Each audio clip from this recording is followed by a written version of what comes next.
welcome back to the TISC YouTube channel. I'm Coach Indy, you're watching another episode of the Premier League Appetiser show.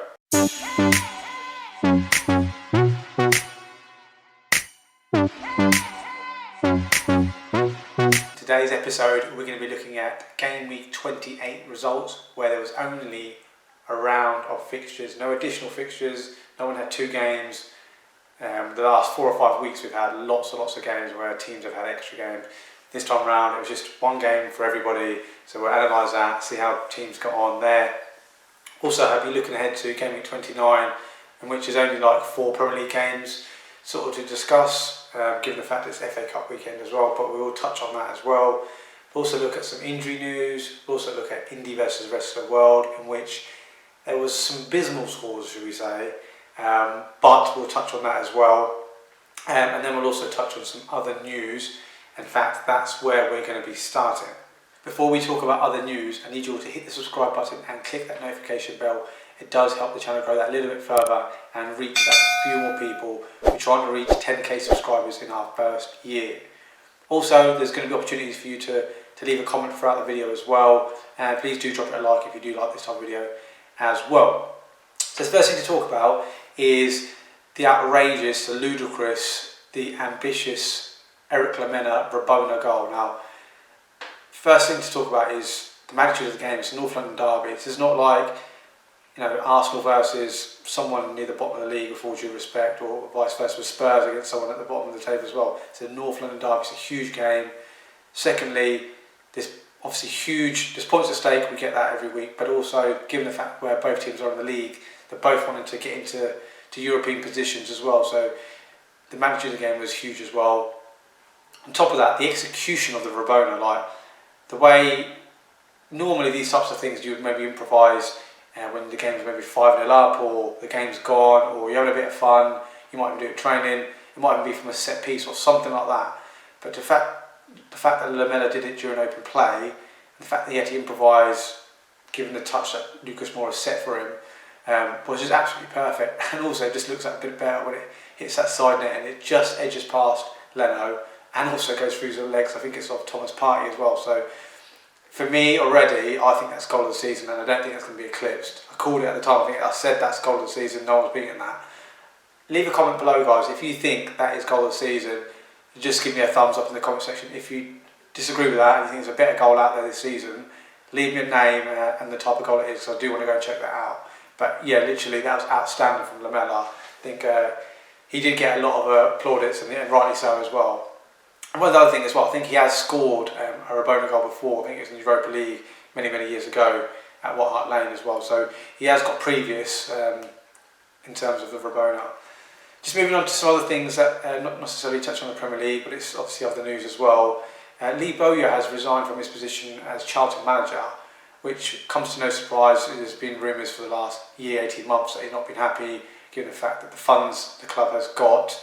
And also they're selling, I think their main striker also last season got sold as well, so their main sort of source of goals has left as well. And then he obviously got relegated from the Championship down to League One. However, he's on the verge, within 24 hours, 36 hours or so, of becoming Birmingham City manager as well. So yeah, becoming Birmingham manager within 36 hours says to me there's things in the pipeline already. He knew that possibly he'd be headhunted already whilst in the manager's position at Charlton. However, obviously, as fans, we probably wouldn't know that, but amongst sort of the elite, amongst the hierarchy of both clubs, probably people knew that, and within agents, etc. So some sad news that he's leaving, and potential news that he could be getting back in a job within sort of 36 to 48 hours. And the last thing I want to talk about, which I thought was very odd. So Spurs are playing Dynamo, I think Zagreb, in the Europa League, the second leg this week, and their manager, his name is Zoran Mamic. Well, he has left his position as a manager. The reason for that is he's been handed a 5-year prison sentence for fraud. So, I mean, that's not great for Croatian football at all, and for the Croat. It's not good for anybody, but like just in general, like you don't really hear about these sort of things too much. And obviously, given the fact they're playing an English club, you know, it sort of just brings it to his attention a bit more.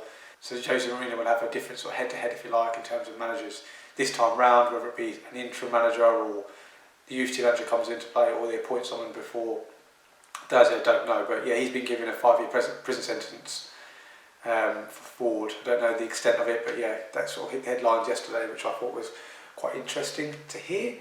Going to move on to some injury news. There's not much to talk about here.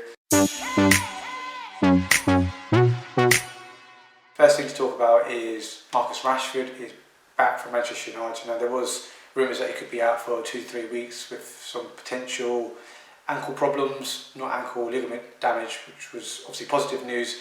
However, he missed the Europa League game against Milan, but was back for the game against West Ham, which we'll talk about a little bit later on. And he looked fresh and he looked ready to go as well, which was really, really pleasing. So that's good news for Manchester United and for England as well, given the fact there's an international break coming up very soon.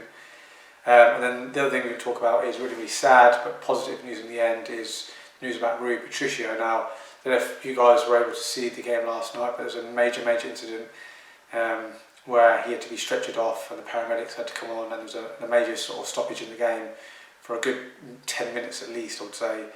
And obviously, depending on what coverage you're watching or what broadcaster or whereabouts you are on the planet, in the UK they didn't show replays of it because it looked like it was a very, very nasty one. It could have been a potential career ender at the time. And given the fact that Raul Jimenez, another sort of Wolves player who had a major head injury earlier in the season, it was almost like, oh wow, it's happening to Wolves again kind of thing. However, Nuno Espirito Santo did mention in his post-match interview that he is conscious, he is talking, and he seems okay. However, obviously they'll need to monitor the situation especially over the next 24 to 48 hours, because that's probably when the most likely where delayed concussion will come into play.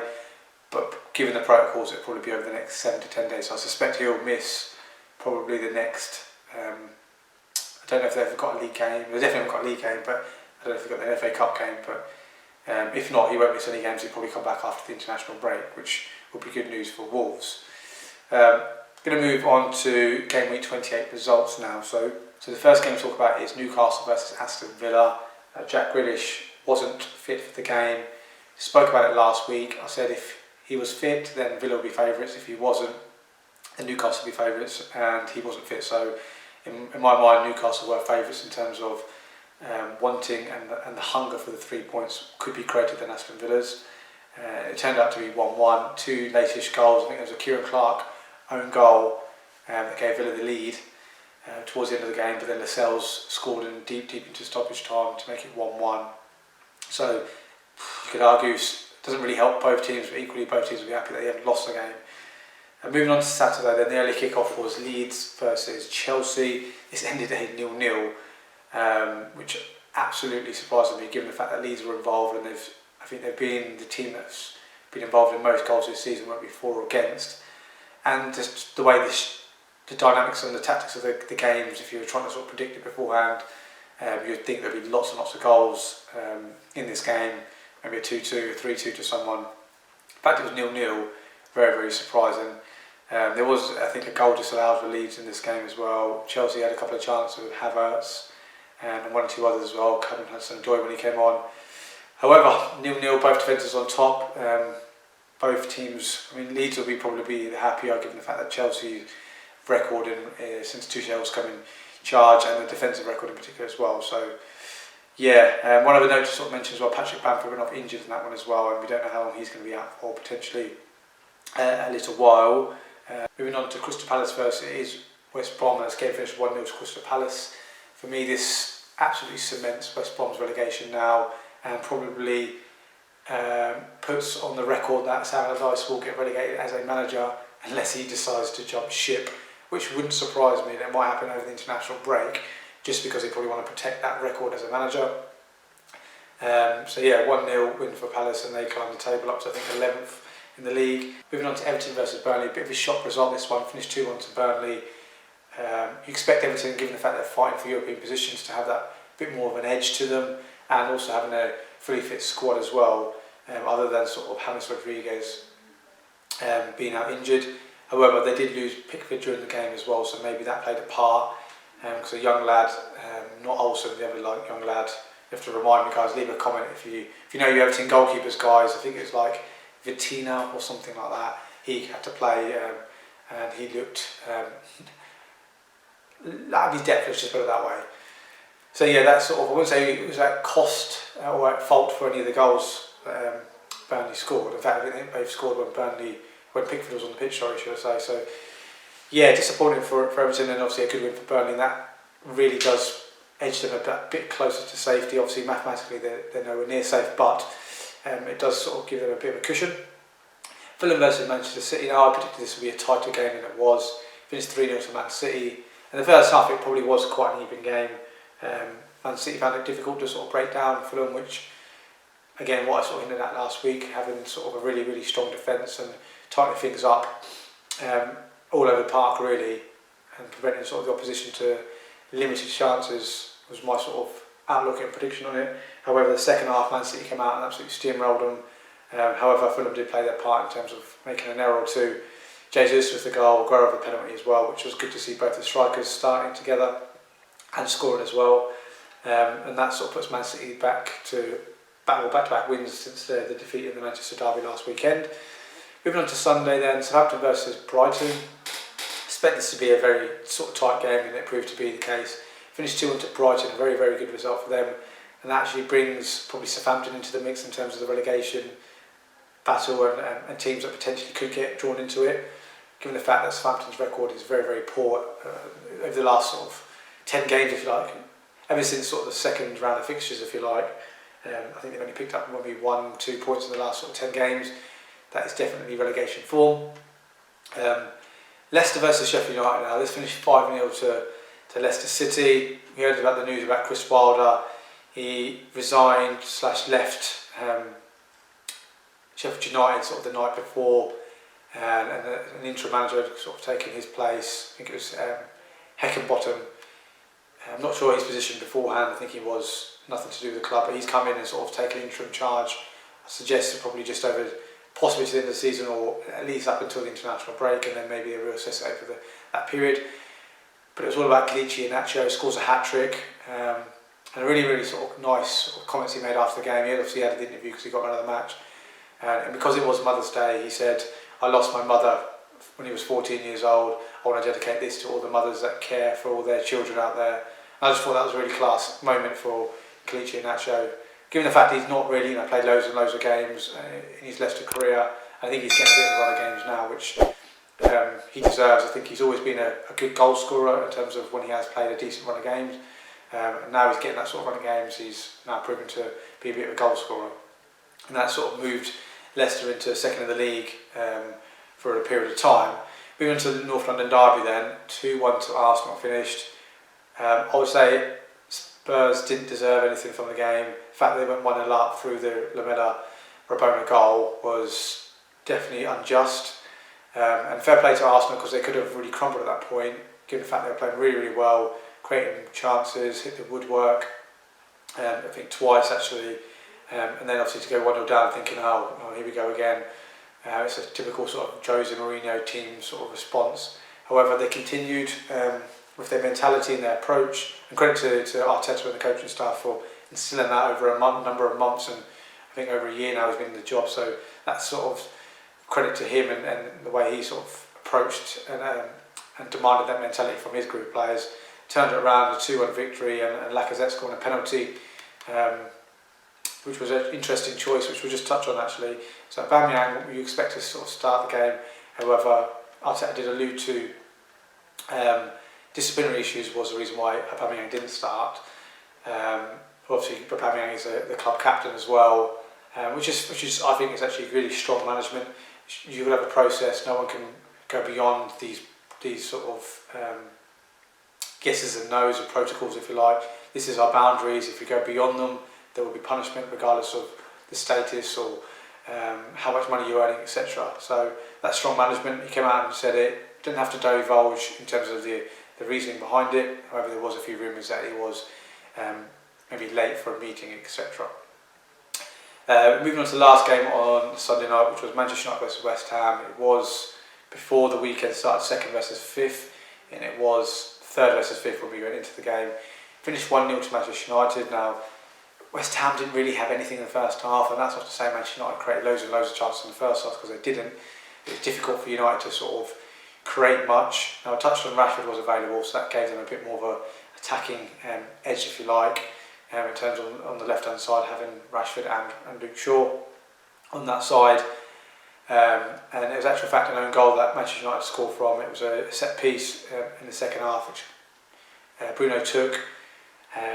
McTominay sort of had a glance and had a hit off Dawson, sort of the wrong side of the head, and deflected past Fabianski, and United won the game 1-0, and that gets them back into second position. That's back-to-back sort of wins in the league, 2 clean sheets as well, and puts them again ahead of Leicester into the league.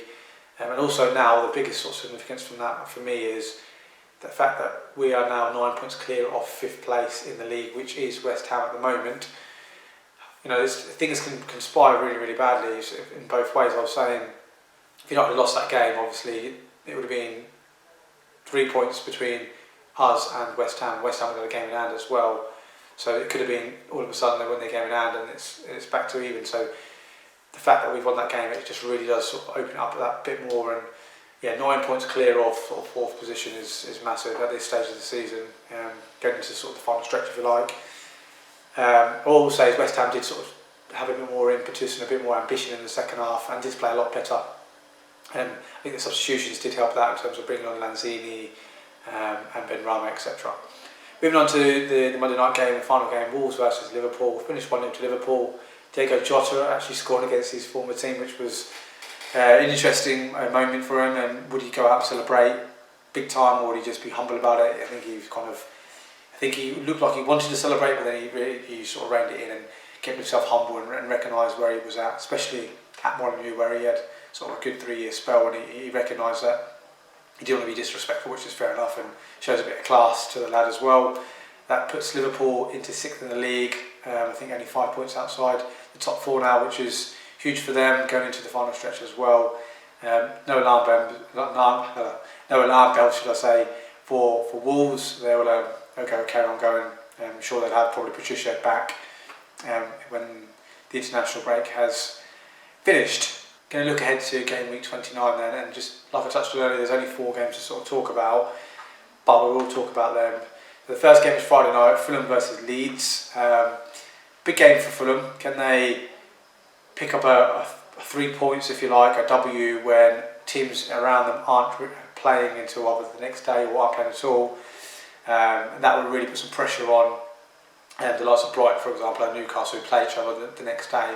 However, obviously Leeds will be looking to sort of get back to winning ways, and maybe this game might favour them in terms of the way Fulham, because they play that sort of nice attacking approach, and that might leave the spaces for Leeds to exploit. But likewise, Leeds are, the way they play might leave spaces for the likes of Lookman and Loftus-Cheek and Madja to go and hurt Leeds as well. So I think that'll be a good game. I think of a sort of looking at a 50-50 type game, or maybe slightly Fulham just because they're at home.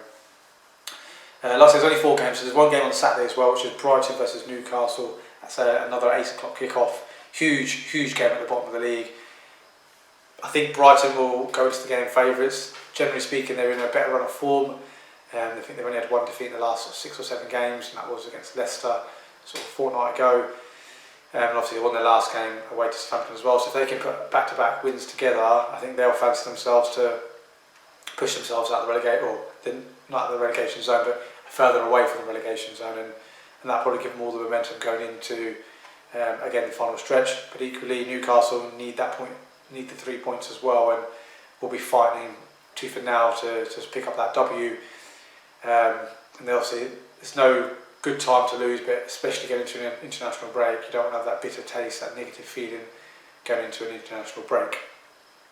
Moving on to Sunday, there's 2 games, one at 3 o'clock, one at 7:30. West Ham versus Arsenal. West Ham obviously will be looking to get back to winning ways after their defeat to Man United, and Arsenal will be looking for back-to-back wins in the league. Now they have got a Europa League game to play in between. We don't know how that's going to plan out just yet, but it'll be a good game, obviously given the league positions as well. If Arsenal can win that game, that'll bring them back into the mix in terms of the European positions, because it is so tight there. I think they're about 10th in the league at the moment. If they go and win that game, given the fact that teams around them aren't playing, the likes of Everton and Leicester, etc., like put some pressure on those guys as well. Aston Villa versus Tottenham. So these again two teams that are sort of playing around Arsenal. Huge game for both. Villa hopefully will have Jack Grealish back.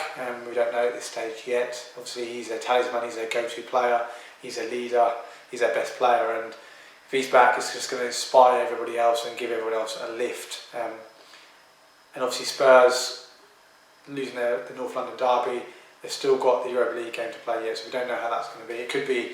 This could be a terrible week for Spurs if they go and somehow get knocked out of the Europa League. Now I don't expect that to happen, given the fact they've got a 2-goal advantage, but it could conspire into a negative week, them going out of Europe, and then this game as well, it could be 3 defeats in a week, and that would be terrible news going into an international break, and just sort of compound and elevate the pressure for Mourinho and his boys. So yeah, I think this will be a good game. I think the way both teams play, I think it'll be quite an end-to-end game as well.